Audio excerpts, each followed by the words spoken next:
বন্ধুরা, আশা করি তোমরা সবাই ভালো আছো। তোমার চ্যানেলে তোমাদের সবাইকে স্বাগতম। তো আমার হাতে এই মুহূর্তে রয়েছে মাধ্যমিক ভৌত বিজ্ঞান সাজেশন।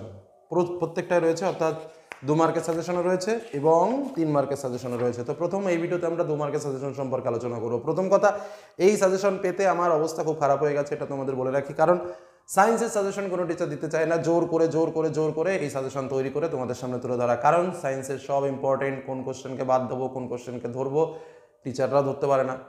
তা আমি কি করে কি বলবো? আমার যারা চ্যানেলের শিক্ষকরা রয়েছেন তারা অতি কষ্টে তোমাদের জন্য প্রচুর সময় বের করে কিন্তু এই কাজটা আমাদের হাতে তুলে দিয়েছেন এবং তারা মোটামুটি বলতে পারি আমি 100% নিশ্চিত যে এর বাইরে প্রশ্ন থাকবে না। এবং আজকের আলোচনাটা আমাদের জন্য একটু অন্যরকম হচ্ছে। কেন অন্যরকম? কারণ আমার ব্যক্তিগতভাবে মনে হয় এই সাজেশন আর এরকম টাইপসের সাজেশন ইউটিউবে আজ পর্যন্ত কেউ দেয়নি। কেন বলছি কথাটা?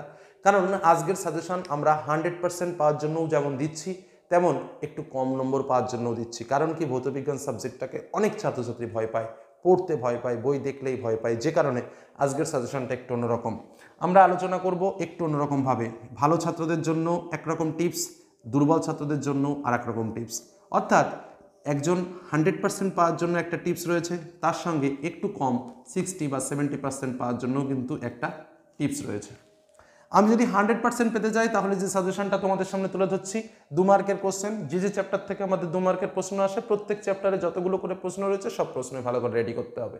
একদম মূল কথা।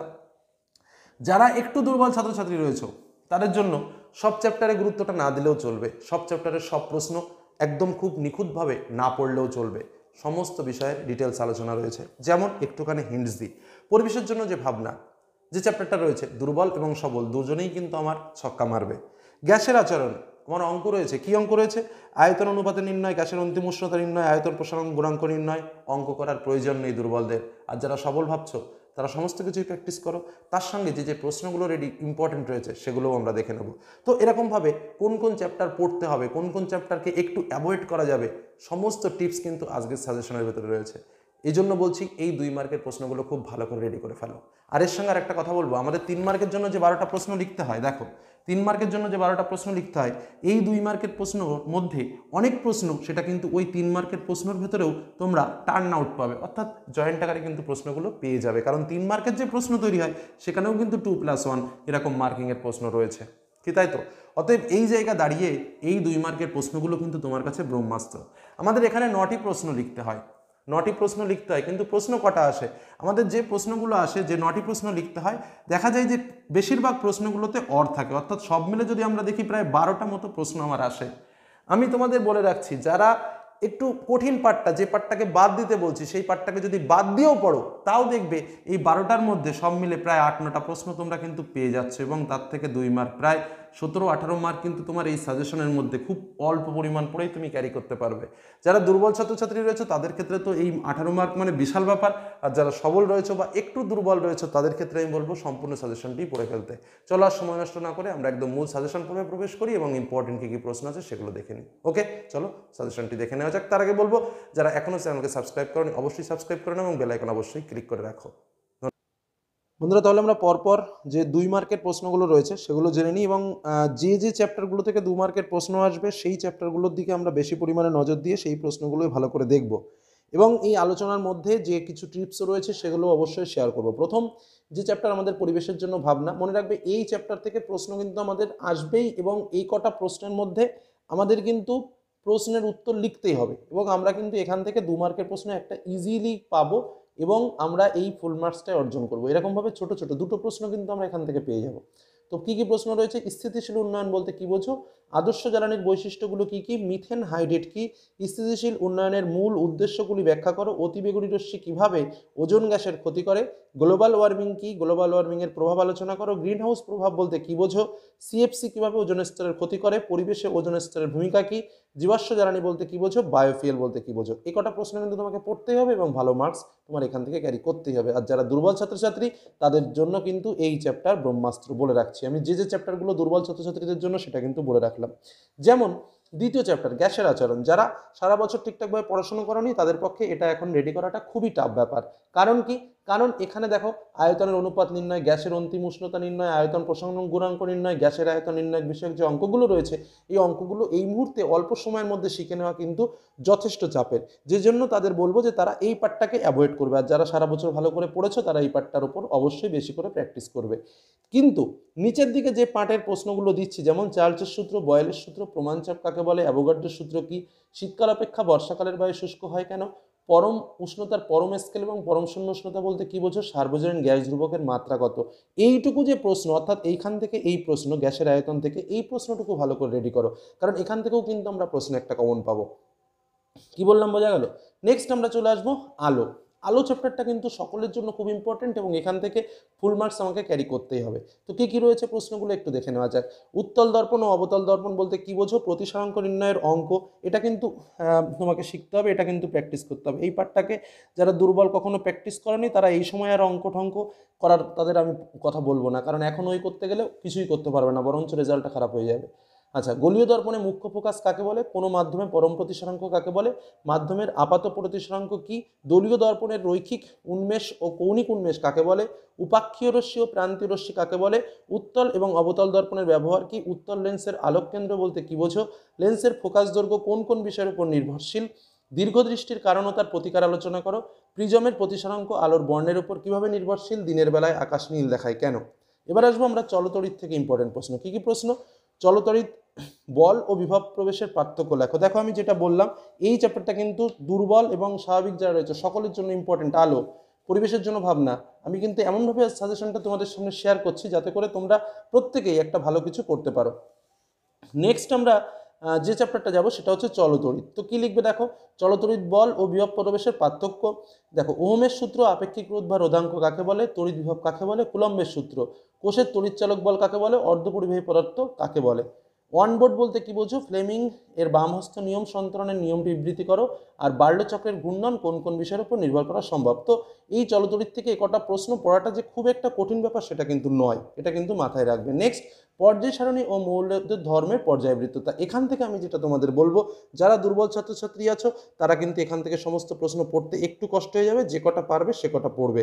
আর যারা ভালো তারা অবশ্যই চেষ্টা করবে, ভালো নম্বর যাদের পাওয়ার ইচ্ছা আছে তারা অবশ্যই চেষ্টা করবে সকল প্রশ্নের উত্তর করার। তো চলো কি কি প্রশ্ন রয়েছে এবার একটু দেখে নিই। প্রথম প্রশ্ন রয়েছে আমাদের, কোন শ্রেণী বরাবর আয়োনাইজেশন শক্তি কিভাবে পরিবর্তিত হয়।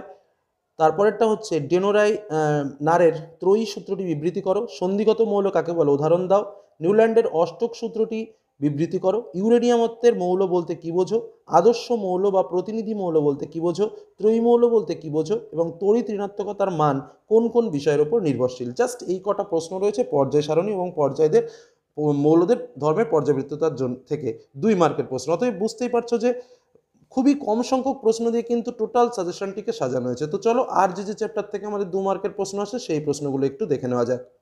পরবর্তী আমাদের যে চ্যাপ্টার রয়েছে সেটা হচ্ছে আয়নীয় ও সমযোজী বন্ধন। তো দেখো এখান থেকে আমি বলবো যারা একটু দুর্বল প্রকৃতির ছাত্র রয়েছে তারা এই চ্যাপ্টারটাকে কিচ্ছু করার নেই, কারণ এই অল্প সময় শেষ করতে পারবে না, এটা অ্যাভয়েড করে যাবে। আর যারা ভালো রয়েছে তারা চেষ্টা করবে সমস্ত প্রশ্নগুলোর উত্তর রেডি করে পরীক্ষার হলে যাওয়ার, কারণ এখান থেকে প্রশ্ন আসবে তেমন এটাও যেমন নিশ্চিত এই প্রশ্নগুলো পড়তে গেলে সারা বছর খাটতে হয়, এটাও কিন্তু নিশ্চিত মেনে নিতে হবে। তো চলো কি কি ইম্পর্টেন্ট প্রশ্ন রয়েছে সেগুলো একটু জেনে নেওয়া যাক আয়নীয় ও সমযোজী বন্ধন থেকে। প্রথম প্রশ্ন, সোডিয়াম ক্লোরাইডের ক্ষেত্রে আণবিক ভরের পরিবর্তে সংকেত ভর কথাটি প্রযোজ্য হয় কেন।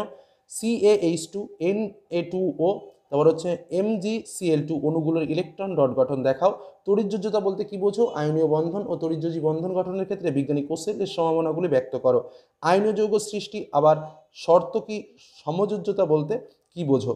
লুইস এর মতবাদ অনুযায়ী সমযোজী বন্ধন কিভাবে গঠিত হয়, সমযোজী যৌগ সৃষ্টি হওয়ার শর্তগুলো কি কি। H2O, CO2 এবং NH3 অণুগুলোর আর লুইস ডট অঙ্কন করো। পরবর্তী চ্যাপ্টার আমরা চলে আসি তড়িৎ প্রবাহ ও রাসায়নিক বিক্রিয়া।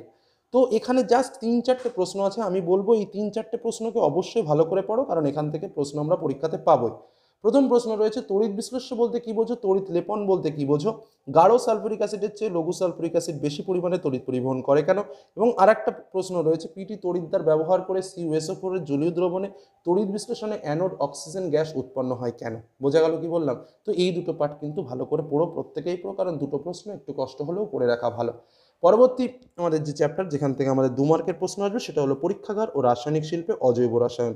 এই চ্যাপ্টারটাও কিন্তু ওরকম কেমিস্ট্রির পার্ট। তো এই পার্টটাও কিন্তু সেই চেষ্টা করবে প্রশ্নগুলো পড়ার, কারণ এখান থেকে প্রশ্ন আমার আসবেই এটা যেমন নিশ্চিত, কিন্তু যারা নতুন সারা বছর পড়ানি তাদের ক্ষেত্রে কিন্তু এই পার্টটা একটু দুর্বল হয়ে যাবে। তো চলো চেষ্টা করবে, যেমন কিছু কিছু প্রশ্ন আছে, যেমন হেবার পদ্ধতিতে অ্যামোনিয়া প্রস্তুতির নীতি। পরীক্ষাগারে প্রস্তুত অ্যামোনিয়া গ্যাসকে শুষ্ক করতে গাঢ় সালফিউরিক অ্যাসিড P2O5 বা অনাদ্র CSCl2 ব্যবহার করা হয় না কেন? পরীক্ষাগারে অ্যামোনিয়াম প্রস্তুতি নীতিটি লেখো। অ্যামোনিয়া গ্যাসের বিজারণ ধর্মের উদাহরণ দাও। স্মেলিং সল্ট কীভাবে অ্যামোনিয়া প্রস্তুত করা হয়? স্মেলিং সল্ট থেকে কীভাবে অ্যামোনিয়া প্রস্তুত করা হয়? লাইকার অ্যামোনিয়া ও তরল অ্যামোনিয়ার পার্থক্য কী? হলুদ বর্ণের ফ্লোরিক্লোরাইডের মধ্য দিয়ে অ্যামোনিয়া চালনা করলে কী ঘটবে?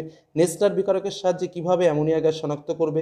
অ্যামোনিয়া থেকে কীভাবে ইউরিয়া শিল্প উৎপাদন করা হয়? অ্যামোনিয়া গ্যাসে হাইড্রোজেন আছে কীভাবে বোঝা যায়? পরীক্ষাগারে H2S গ্যাস প্রস্তুতির নীতিটি লেখো। পরীক্ষাগারে প্রস্তুত H2S গ্যাসকে কীভাবে বিশুদ্ধকরণ করা যায়? তারপরের প্রশ্ন হচ্ছে তারপরে প্রশ্ন হচ্ছে নাইট্রোলিম কি, ইহা কিভাবে প্রস্তুত হয়? পরীক্ষাগারে কিভাবে নাইট্রোজেন গ্যাস প্রস্তুত করা যায়? পরবর্তী চ্যাপ্টার আমাদের যেখান থেকে 2 মার্কের প্রশ্ন আসবে সেটা হচ্ছে ধাতুবিদ্যা। একদম এটা রেডি রাখবে, দুর্বলদের জন্য ব্রহ্মাস্ত্র। তো চলো, লোহায় মোর্চা ধরার বিক্রিয়াগুলো কি কি? এক টুকরো জিনকে কপার সালফেট দ্রবণে যোগ করলে কি ঘটবে? তড়িৎ রাসায়নিক শ্রেণী বলতে কি বোঝো? গ্যালভানাইজেশন বলতে কি বোঝো? থার্মিট পদ্ধতি নীতিটি বিক্রিয়া সহ উল্লেখ করো। জিঙ্ক অক্সাইড থেকে কিভাবে জিঙ্ক ধাতু প্রস্তুত করা যায়? জৈব রসায়ন থেকে পরবর্তী চ্যাপ্টার সমগণীয় শ্রেণী ও সমগণ বলতে কি বোঝো? সম্পৃক্ত অসম্পৃক্ত জৈব যৌগ বলতে কি বোঝো? ক্যাটিনেশন ধর্ম বলতে কি বোঝো? কার্যকারী গ্রুপ বলতে কি বোঝো? সমবায়তা বলতে কি বোঝো?